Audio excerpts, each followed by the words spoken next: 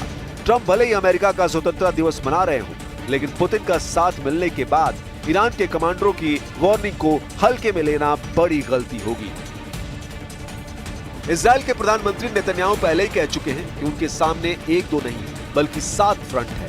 Israel के सामने Hamas front भी खुला हुआ है। इजराइल के 23 बंधक अब भी हमास के कब्जे में हैं। इजराइल के सामने लेबनान का फ्रंट भी है और यमन भी इजराइल को ललकार रहा है। यह यमन की राजधानी सना की तस्वीर है जिस पर अमेरिका और इजराइल का हमला किसी भी वक्त हो सकता है। ऐसी वार्निंग बार बार दी जा रही है, लेकिन यमन में इजराइल को सबक सिखाने की आवाज तेज होती जा रही है। राजधानी सना में हजारों लोग इकट्ठा हुए और गाजा पर बमबारी रोकने के लिए इजराइल को वार्निंग जारी की गई।